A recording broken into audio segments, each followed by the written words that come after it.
Today's episode is brought to you by the NBA Store. A new year brings the start of a new NBA season. Suit up with the latest gear to show your support for your team. We may be sidelined from going to the arena, but that doesn't mean you can't watch basketball from your couch in style. We are teaming up with the NBA and Podgo to bring our listeners up to 75% off on select items. Yeah, you heard that right. Go to podgo.co/NBA for up to 75% off select items from the NBA Store. The NBA, where amazing happens. It was almost like clearly Lauren was the star, and it was very, very visible. Clef was like the genius when it came to musicianships and everything like that. And when you look at Prize, he was more like a businessman. So I think they all played their specific roles within the refugee camp. And the group dynamic was Clef would try anything. Lauren would debate you. Clef would be like, let's just try it and see what it is. And Prize would be kind of in and out, but saying, yo, I think this works. And then when you see the debate going on, he just disappeared and come back like, yo, this is what I want to do. Oh, you want to do it? You want me to do it yet? All right, I'll be right back. Irrespective of what people thought of you or what people told you you could do or you could accomplish, you felt the cocoon-like atmosphere in the Booger basement where the rest of the world didn't matter, because we were going to turn whatever we were going to transform those beats and those rhymes and those lyrics and those melodies and harmonies into, we were going to change that into something beautiful for our own appreciation. They were very motivational in that spirit, in that camaraderie, in that coming togetherness, and that's what I remember about that time, and that's what I respect about their energy. Welcome to the Vault Podcast, classic music reviews, presented by IV Creative. Now, here's your hosts, B. Cox and the crew. Greetings and welcome, ladies and gentlemen, to another edition of the Vault Podcast, classic music reviews, presented by IV Creative. It's a perspective of the classics from a fresh point of view. We appreciate you for taking your time and lending your ears to our perspective. You could be anywhere listening to anything, but you're right here with us, so we thank you. With you today is yours truly, B. Cox, and with me, I don't have the normal crew with me today. I have some very special guests in the building, in the vault with me here today. Of course, it's none other than some special friends and fellow podcasters, creators of minds in this space. We'd like to welcome D and T from the Perfectly Imperfect Couple podcast to the Vault Classic Music Reviews, kicking it with us here today. D and T, how are y'all? And thank y'all for joining us. No problem. Hi, that was an awesome introduction. I feel like you need to do that for us all the time. That was hot. Thank Hello. you. Hey, y'all. Hey, listen. Well, I am for hire. So, you know, I do give discounts to people who come on as guests of the show. So good to know. I'd be willing to actually, to lend out my services.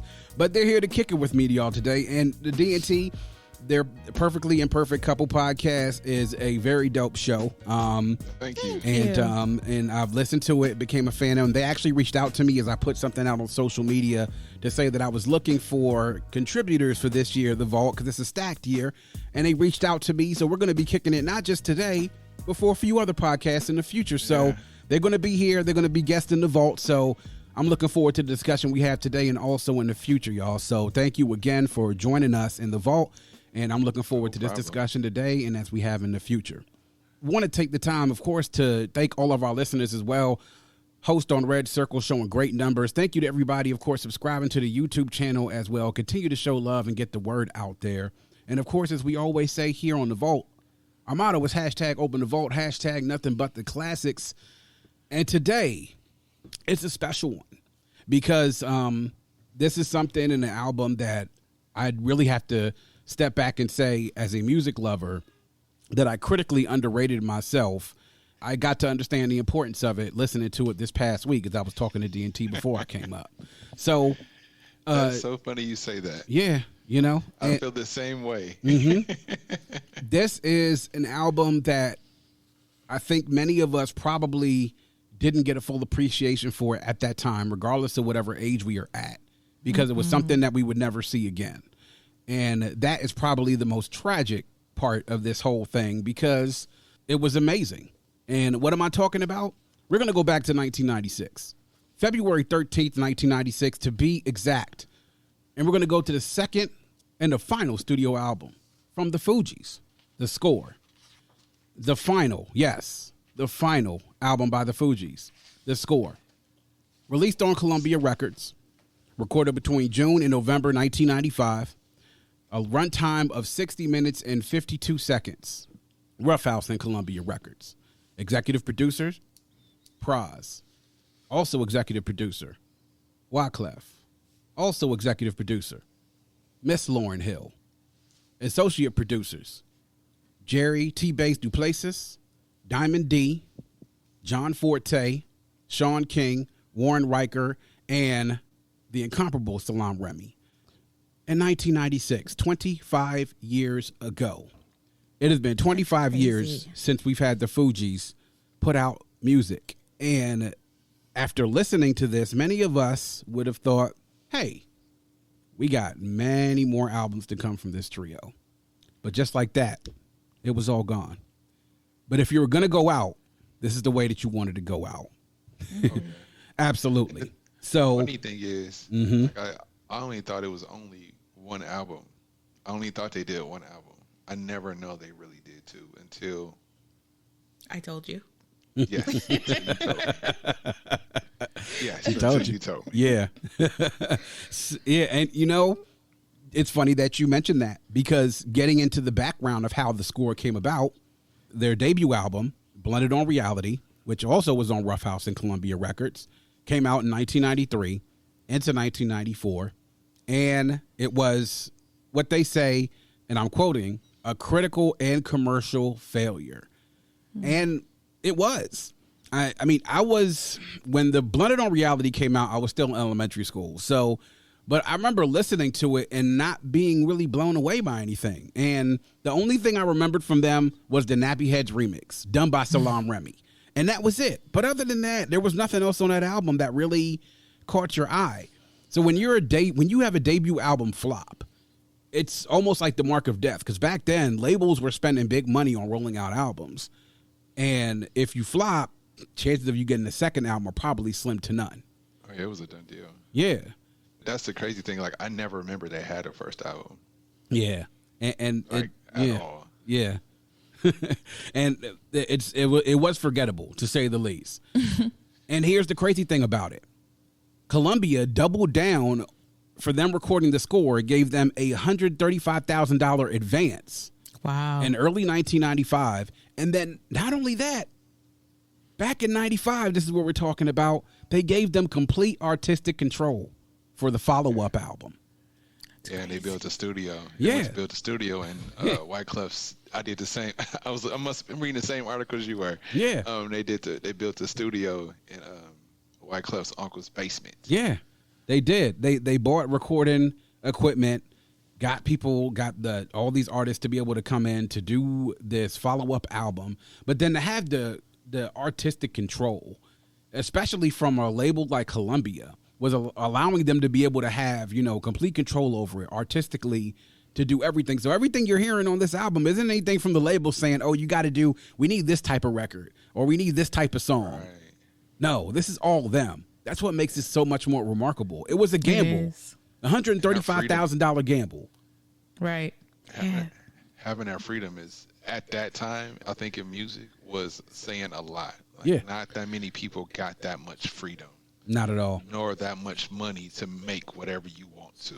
Not at all. Yeah. You could tell that the whole album is like a passion project. Yes. You know what I mean? Like, you can tell that they put their everything in that because of everything else that they were facing.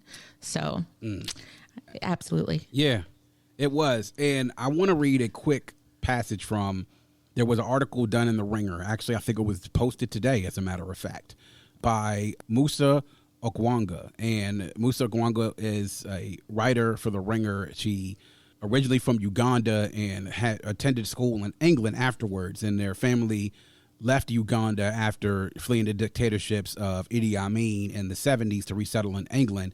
She recounts when they were listening to this album when they were in boarding school in England.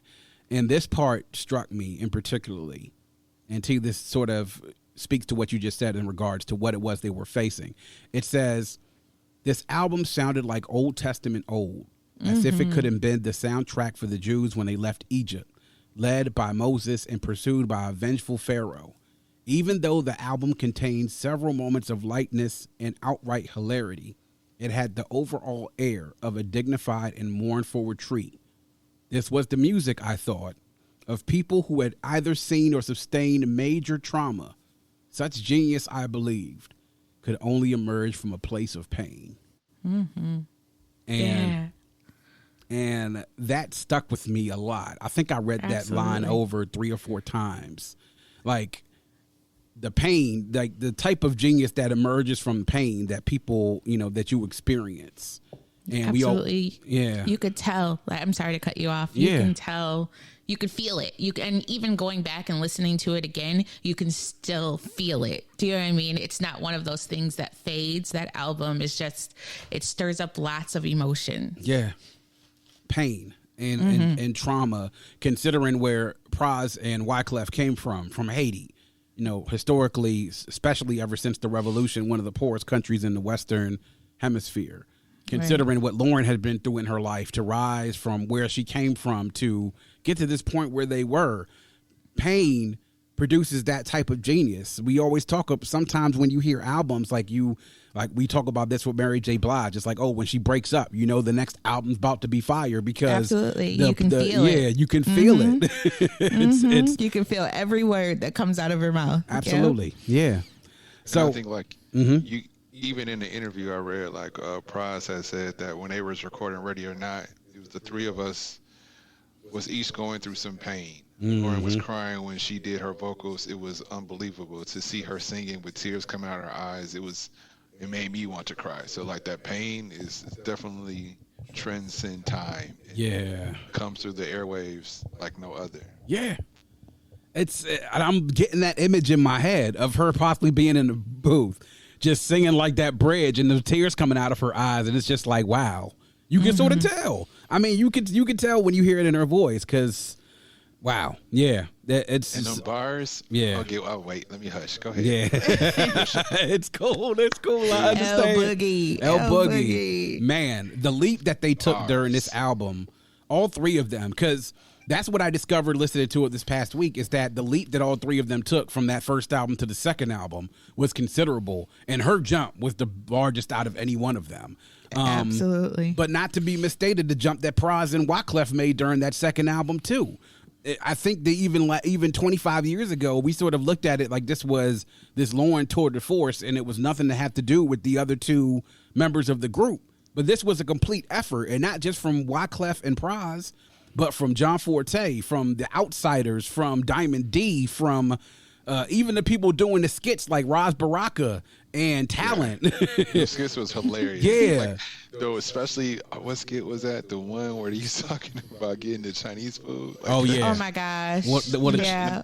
We can talk about how un-PC that is. Yeah, the sign of the times. Back then in 96, you could do a skit like that and people would laugh and it would be funny. But now... And I'm sure I did laugh. I'm sure I laughed hysterically at the time. And then listening to it again, I was like, oh, no, don't do it. I forgot about this. So I know when I first heard that back in 96 and being 14 years old, and we'll get into this next part.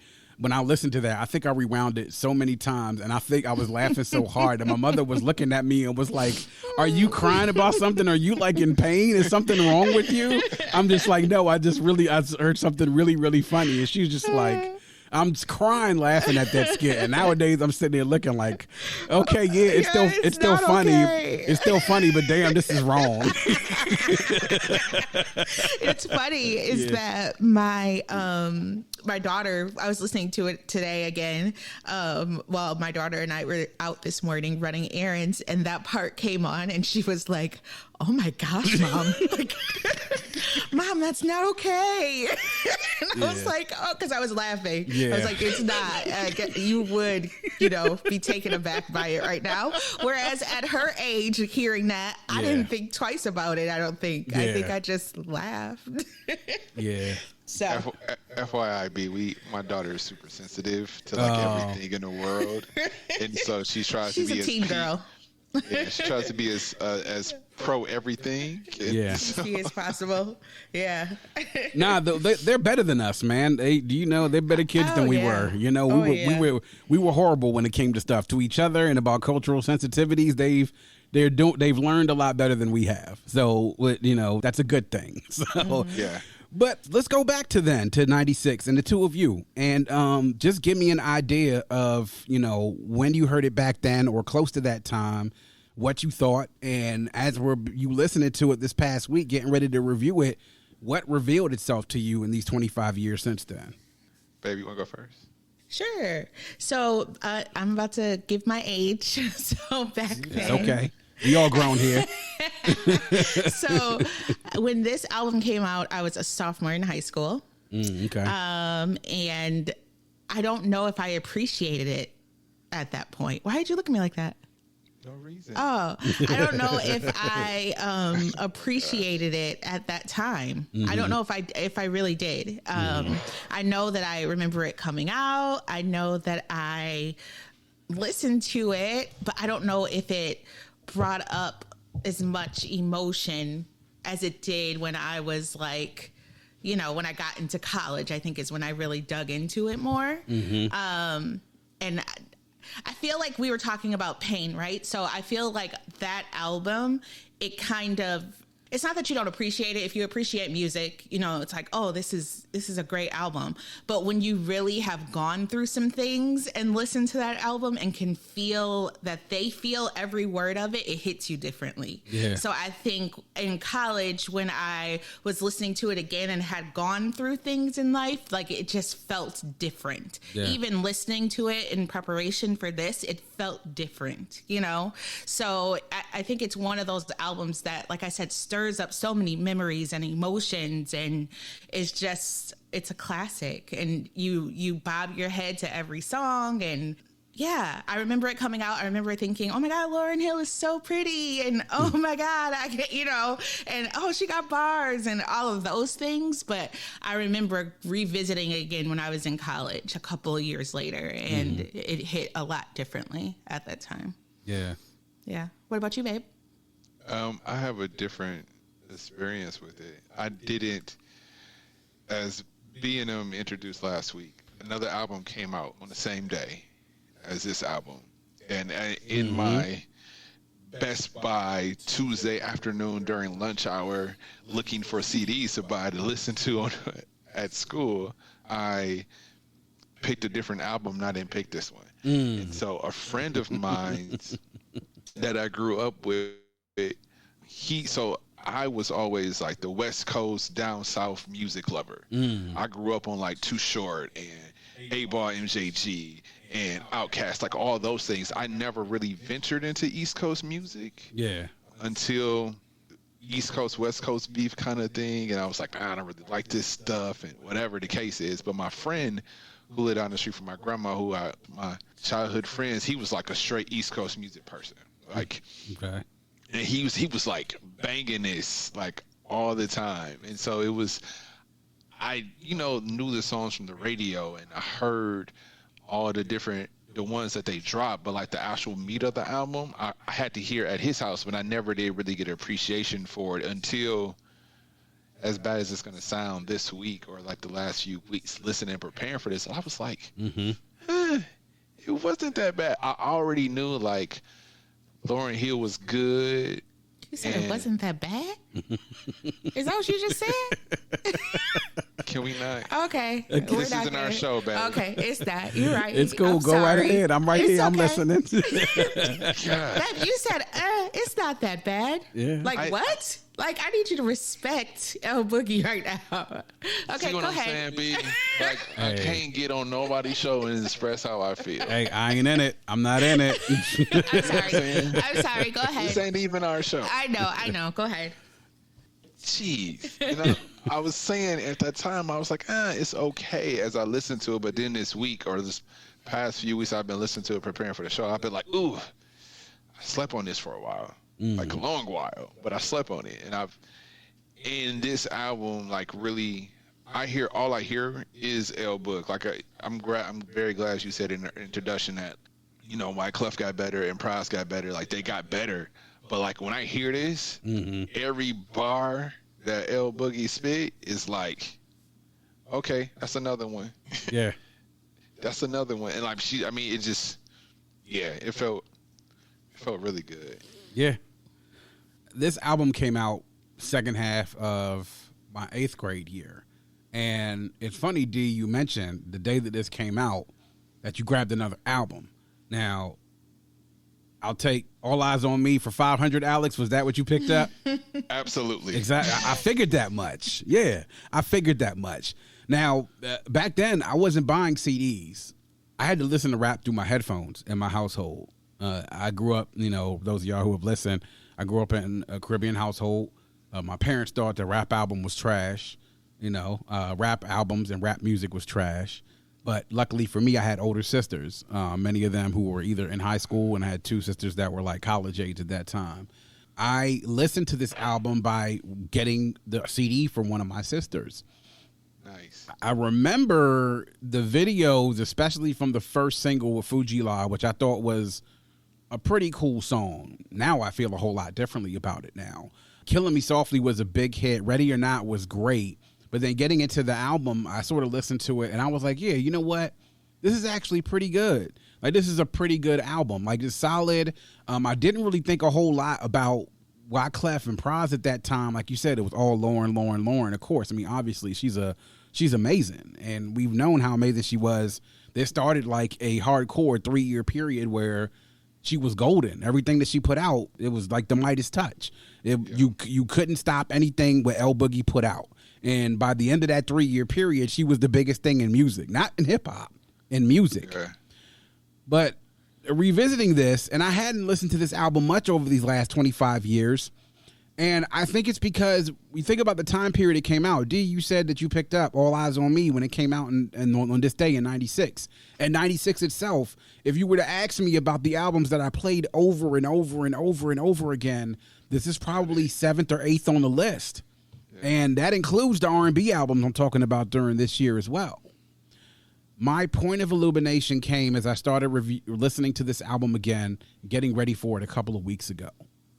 And I listened to it probably about 8 or 9 times. Just doing different things at home, in the car, listening to it, but really dissecting it. And what I noticed is that I severely underrated this album, and not Lauren, obviously. But I really underrated the contributions of everyone else that made this album become a reality. Wyclef. And listening to the things that he was saying, his bars. Pras. While he's obviously number 3 on the list of the 3 of them, no matter what. But he was executive producer on this and really led a lot of the direction when they were in the studio, him and Wyclef. Seeing the things like Jerry Duplessis and what he did helping to produce the album. He was a bass player on this. Seeing Diamond D and his contributions on this. Hearing the Outsiders on something like Cowboys. And then this is the first time that many of us had heard anything from Rod Digger, which we would get to know plenty about her before the decade was up. Yeah. But seeing the way that it's the name of the album, The Score, it all sort of hit me at this time. This was like a film. And the music was literally like the score of a movie. All those skits and everything that you heard was the movie. The Chinese restaurant skit, talks about kids getting shot on the corner and the police and everything else. Another thing that I noticed when listening to it is just how much of it now is still relevant, especially hearing songs like Zealots and hearing songs like The Beast. Absolutely. And hearing songs like Family Business and The Mask. Like, wow. The Mask is so real. Yeah. Like I've been listening to it, and I listened to The Mask today. I was like, dang. Yeah. Run that back. Run it back. Run it back. And even when listening to this, I was like, wow. I said, you know what? This was not something that my 14-year-old mind can comprehend. Everything that they were talking about, the pain that produced this genius, the production which led to this art being created, the lyrics which illuminated so many different things for me now in my late 30s, that it's like having experienced so much pain and trauma and disappointment and seeing the things that happens not just to me and those in my community, but around the world, seeing where Praz and Wyclef came from, seeing the environment that Lauren came from. And then not only that, seeing the growth of all of them individually as artists after this breakup. Not only did I severely narrate this, I think I also felt severely disappointed in the effort that this was the last that we would hear from them. And you know what I was thinking though? Like, I feel like the score is one of those albums, because I was thinking too, like if it, all of the Wyclef, Lauren stuff wouldn't have happened the way it happened, and they would have stayed together to do another album, everyone would have compared it to the score, because it's such a like classic, you know what I mean?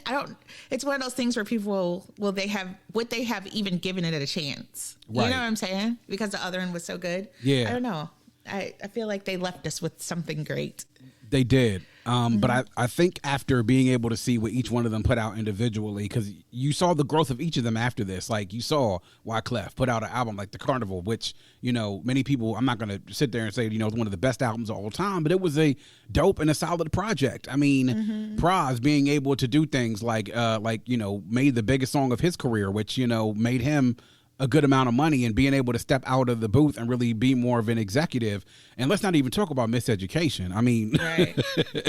You're talking about one of the most impactful albums of all time, of any genre. I mean, it was crazy. And the thing about this album is that it's not just a hip hop album. This is not just something just hip hop. If you love hip hop, there's things for you to love here. If you love R&B, there's things for you to love here. If you love reggae, there's things for you to love here. And I'm a big reggae head growing up in a Caribbean household.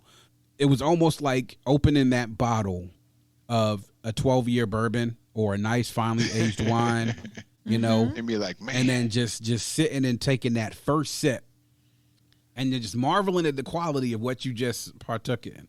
And then you set that glass down and you sit and you chill. And then you take that glass up 2 minutes later and you take another sip. And by the time you're done the glass, it's like you feel satisfied, as if you just like, this was something good, like what you had was the utmost quality. Like you felt like this was something good. And that's what I felt like. Yeah. That's great. That's a great analogy. I appreciate it. So we go from there to highlights. And I'll let either one of you go on your highlights. I mean, I know there's a lot, but just a few of the highlights, things that you noticed of the songs, and give me your highlights. Run them down for me. My highlights would definitely have to be would be how many mics, the beats, and the score. I think I listened to the score at least like 3 or 4 times just today, and was like, man. Diamond D does it again. He does it again. Yeah, I would say that those would be my highlights. Your highlights, okay. T, what about you? My highlights were the whole thing. No, I'm just kidding. That's a good answer. Yeah, it's the whole thing. Yeah. I think my highlights would definitely be Zealots. I think that's a classic. It's so hard to choose, y'all. Ready or Not, like how can you not? All of the normal ones. How many mics? I don't know. I there's all of it. Yeah. I'm sorry. That's my final answer. That's your final answer. All of it. Well, I would definitely echo that, and I would say all of it. I'm not even going to go with highlights. I'm just going to say my one low light has to be probably Mr., and that's it. And it's because I agree with that. I wasn't really a big fan of that, but looking at the rest of the album, you run through stuff like that. I mean, how many mics? You guys talk about the Beast. The Beast is something that you think about all the things that have happened within these last few years when it comes to police brutality, and we talk about criminal justice, misconduct, those type of things that we talked about in '96, years after Rodney King, and 20 years before Alton Sterling and Philando Castile, and then the nameless ones before and after them. All those different things. I mean, the Fugees La, like I said, I thought it was an okay song back then, and this might be probably my second or third favorite song on there, and it's one of my favorite cuts from them all time, only because of the way that whole record came about. And then not only that, but the remixes at the end, while some people might kind of throw those away, but the fact that they actually remix these songs and not just over a different beat, but different verses and everything, throwing in the verse with John Forte on there as well. My favorite song on the whole album is Family Business. Just the feeling of that song, just the verses themselves, first of all, ring true. Every single one of them, from Omega to Wyclef to Lauren to John Forte, just like, wow. Killing Me Softly is come on. Exactly. I remember I was out at a party one time and this song came on and literally the whole place stopped and synced it. Men, women, everybody. And it was just like, wow. Like I think it's one of those songs where you can't help yourself but sing. I think today I was about to get out of the car to run some errands and I made my daughter sit in the car until that song went off because I had to belt out all the lyrics. So for sure, yeah. All of them. The score, great production by Diamond D. He does it again, digging in the Crates crew. Like, what can you say? That's for the hip hop stuff. Cowboys. That's probably my second favorite song on this. Really? Because I love the way that how on all three verses they found somebody to go back and forth with. Pace One and Wyclef on the first verse. Rod Digger and L completely murdering that second verse. Man. Even Young Z and Praz during the third verse with John Forte at the end. It's just like, my goodness. Like, I forgot how far I ran that song back 2 or 3 times the first time I listened to it, like when I listened to it a couple of weeks ago. Like, I was like, this is crazy. Especially L Boogie and Rod Digger. Like, what the hell? And I don't even think the world really knew what they were getting at the time. Yeah, I mean, because you want to talk about two of the illest. I mean, we all know what Rod Digger's work does. L Boogie themselves, like, I'm kind of mad that we didn't get more of that after that. But the No Woman No Cry stuff, the Manifest, the skits, I mean, obviously kind of played in the Chinese restaurant one, aside. I mean, yes, hey, look, that was hilarious. It was hilarious. I felt terrible for laughing at it. Like I didn't laugh as hard. I'm gonna be that guy and say I didn't. That was hilarious. But it's having artistic control. This is what you can get when you have three. This is what you get when you have 3 motivated artists with the artistry and being able to do it without a label saying let's cut that song, or no, let's do this type of song, or you have to have this type of person. Like, no, they gave them money, they let them go to work, and this is what you get when you let them go to work. Yep. And you could just makes you really think of like some artists or some talent that doesn't get that opportunity. Like their songs are picked from what they make, and then their album is put out there, and then it never makes it, right? Yeah. But like you give them this opportunity after they have that downfall, and then they create classic music. Yeah, it's do. Crazy. It was a gamble, and the gamble definitely paid off. So I'm happy that Rough House and Columbia gave them the opportunity to do that. So now we move to notable quotables. I got a bit of a surprise, I think, for a couple of you all, but, whoever wants to go first, what's a notable quotable, 1 or 2, if you have them? I got rap. No, I'm just kidding. No, you don't have to. You don't have to. You definitely got to rap. You definitely got to rap. No matter you don't what have he to. Says, you got to rap. You don't have to. Funny. Babe, do you want to go first? Sure, I'll go first. Go ahead. I'm not rapping, though. Okay. Mine's is from the score. Lauren's verse from the score, she said, I'm the L, won't you pull it straight to the head with the speed of a bullet, cutting ninjas down off the meek, fleek, gullet, lyrically sedative, keep ninjas, is this meditated? No, that's not right. That's not the right word.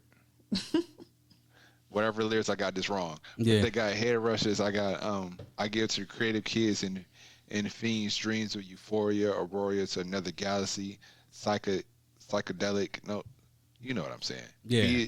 Be the microphone, but get lifted. I mean, this whole verse, just the way she flows this, and I can never do her justice, so I just have to read it for what it is. But this whole verse, I'm sitting in the. I was gonna get y'all all my business, but I was sitting in the shower like, wow, we just missed like this music. Yeah. Like, missed this music. Yeah. To me, like, listening to this whole album made me forget about like Lauren the singer, and was like, Lauren got bars. She had bars, cuz. She did.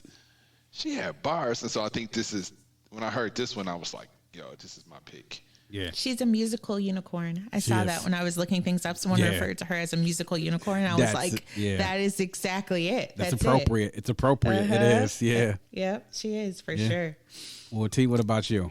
Mine is easy. I told you all of my favorite album, I think, or song on the album is Zealots. And so and even after all my logic and my theory, I add a mother so you ignorant niggas hear me. I was like, what? Yeah. Because that just that the whole album, they dropped so much knowledge that even I at that age probably missed. Yeah. And so just thinking, like going back and making sure, you know, because at that point you're like, well, let me go back and listen to what she said, because I don't want to be one of them ignorant ones. So you know what I'm saying? Like,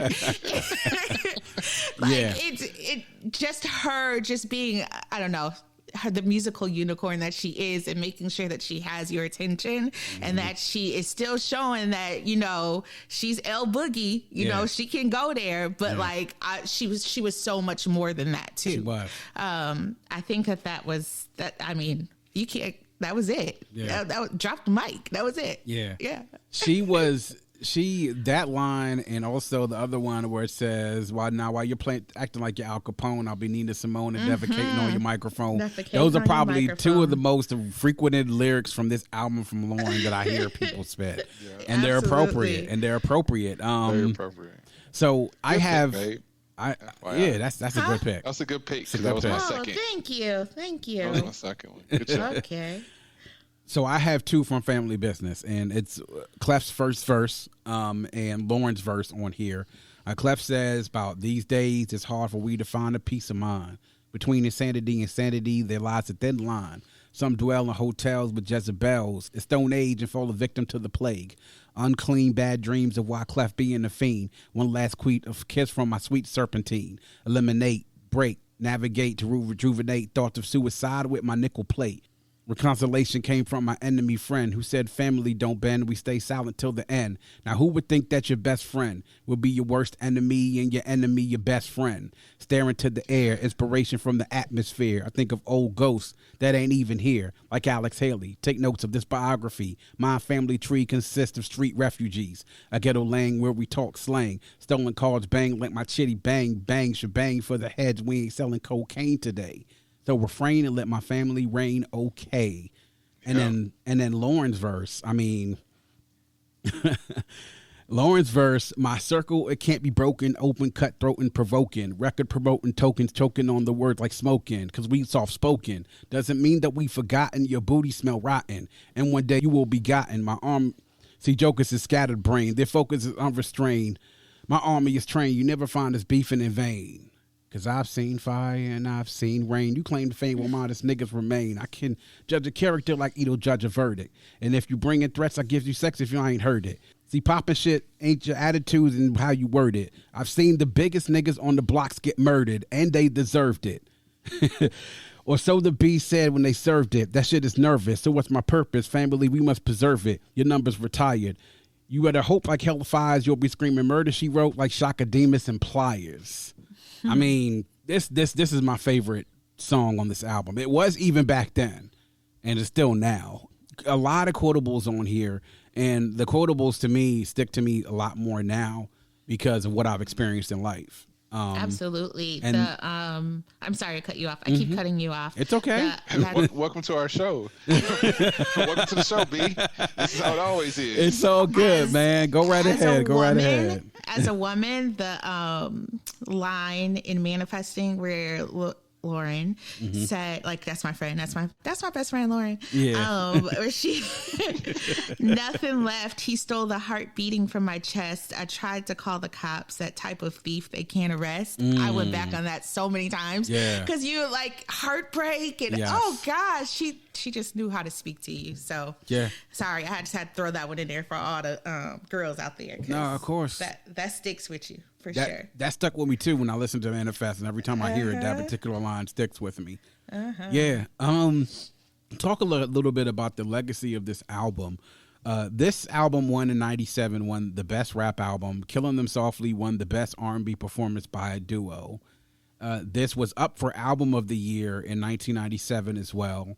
This originally, when The Source came out, gave it a 4 mic rating. Those of y'all know the Source rating, it came out 4 mics.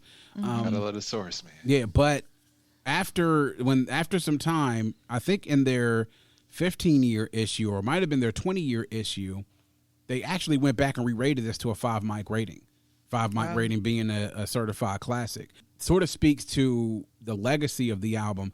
I always kind of thought that, you know, what the Fugees were, I was hoping that that's what I thought that Black Eyed Peas was going to be.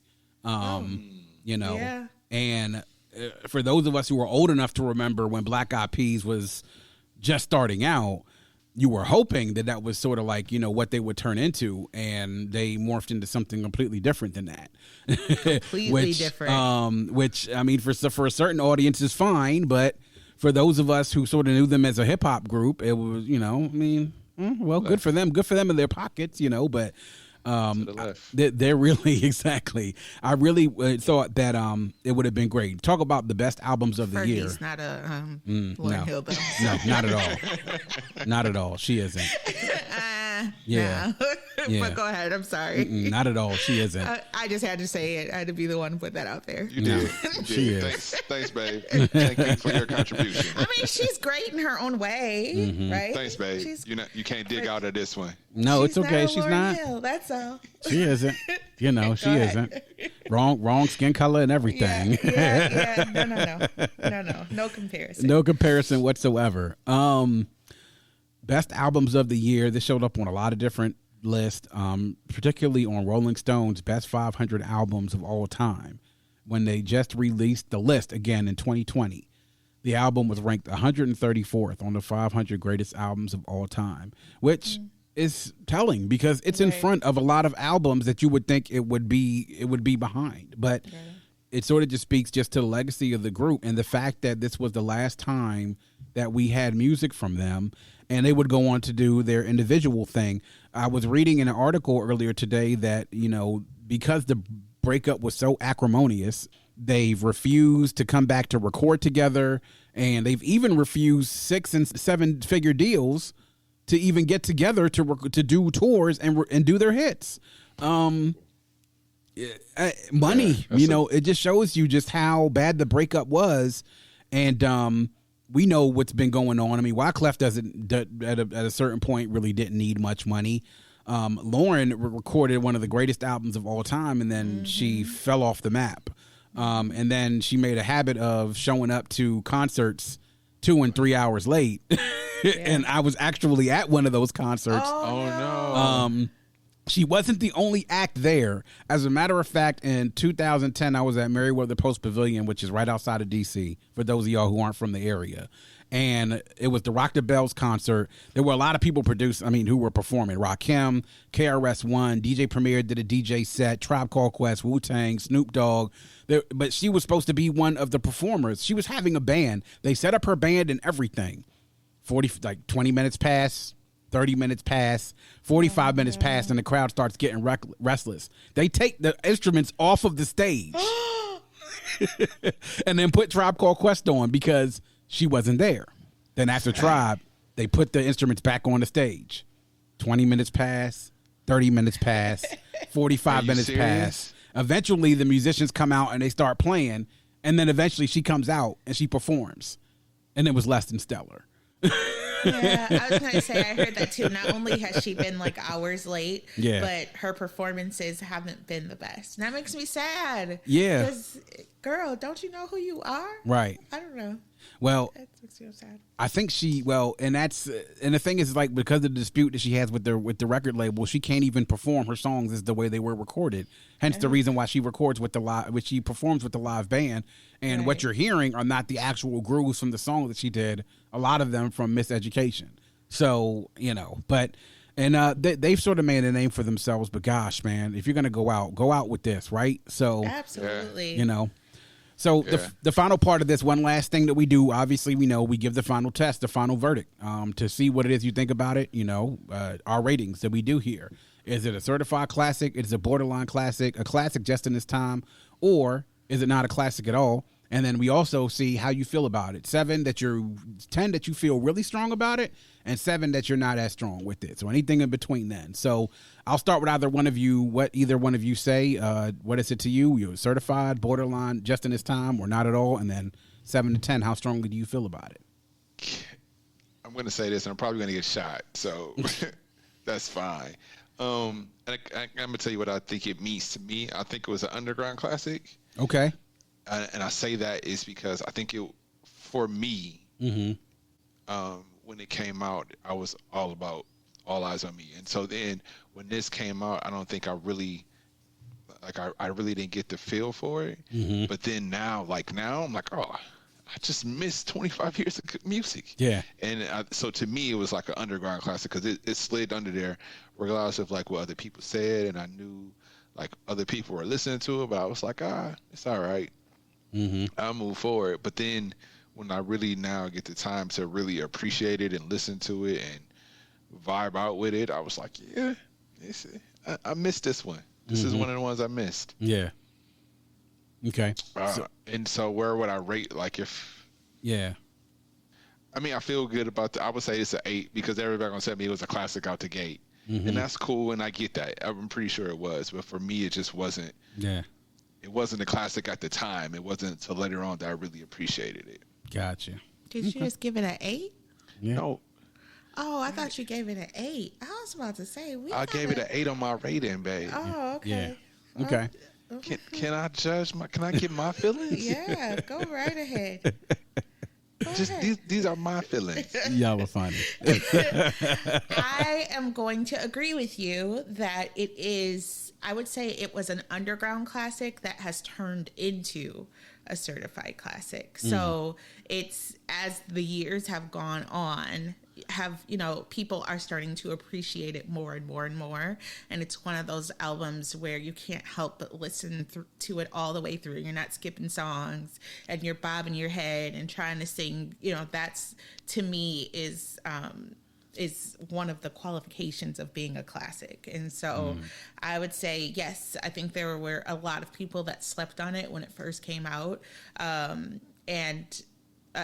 It slowly became that underground classic as it started catching on, and has turned into a certified classic. Absolutely. And because we all know that I love me some Lauryn Hill, I am going to definitely give it a 10.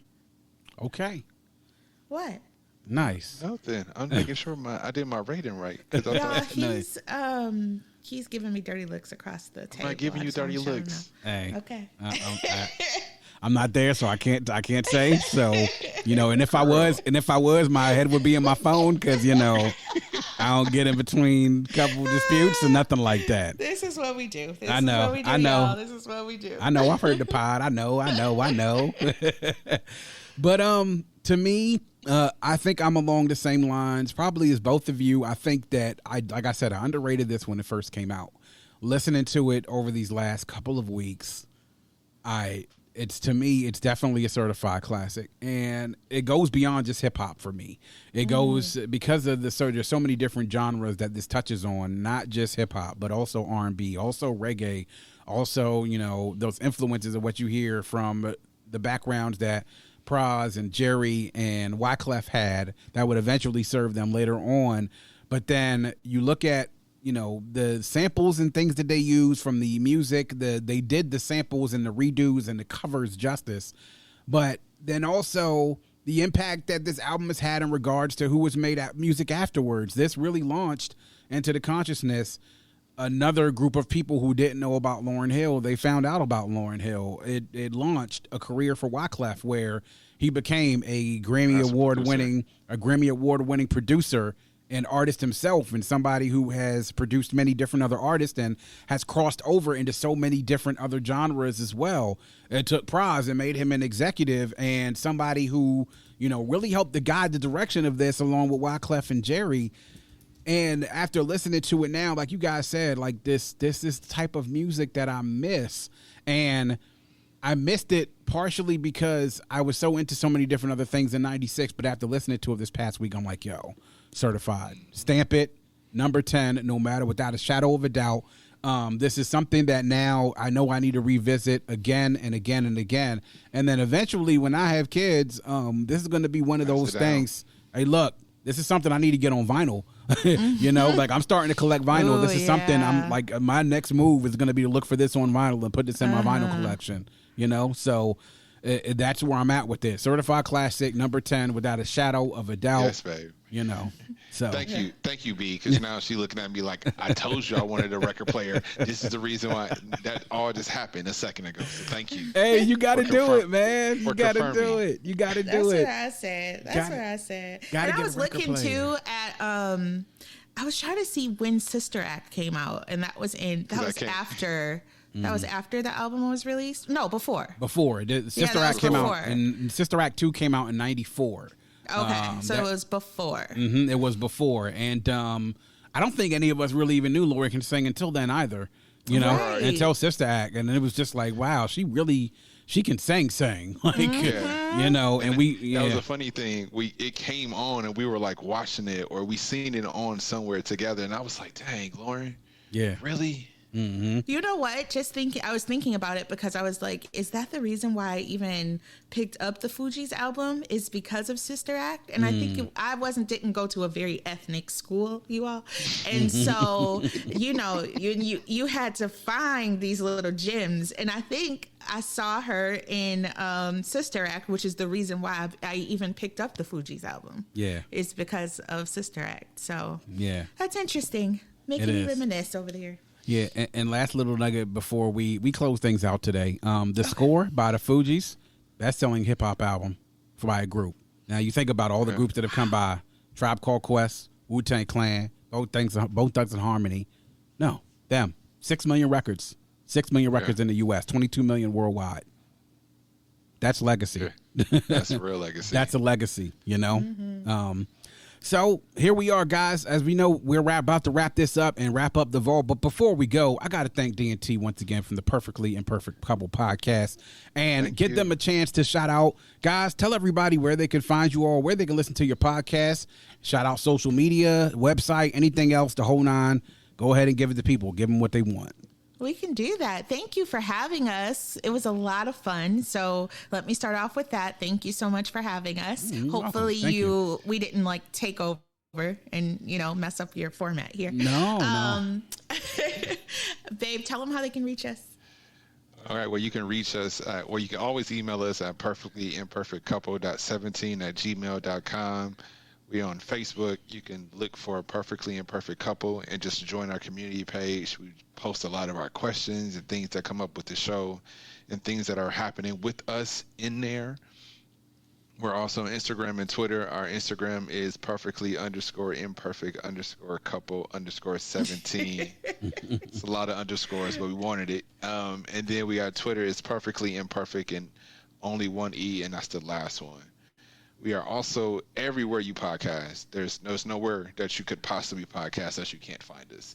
We're on Apple Podcasts, Spotify, Google Podcasts, Stitcher, iHeartRadio. You can even ask Alexa or Google to play the Perfectly Imperfect Couple podcast, and we there for you. Yes. And we're also on Street Science Radio. It is an internet-based radio station on Thursday, 6 p.m. Central, 7 p.m. Eastern. You can download Street Science Radio in the iOS App Store or on Google Play. Well, good job, babe. No service required. You just download and hit play. There you go. Bang. D&T of the Perfectly Imperfect Couple podcast here in the vault, here with us again. Got to thank them. Don't worry, y'all. This is not the last visit they'll have. They'll be back with us once again to break down a lot more classic albums this year. So we like to have them back. Looking forward to it. Thank you. And that is going to wrap up yet another edition of The Vault. Please make sure you check us out on our new host on Red Circle. You can also download, stream, and subscribe to The Vault Classic Music Reviews on any one of our streaming sources. If you go to the bio in any one of our social media pages, you can get to our link tree. You can find us on Instagram at Vault CMR Podcast, on Twitter at Vault Classic, and on Facebook and YouTube, search The Vault Classic Music Reviews Podcast. Subscribe to the YouTube channel. Like the Facebook page, follow and interact with us on social media. We do it here all for you.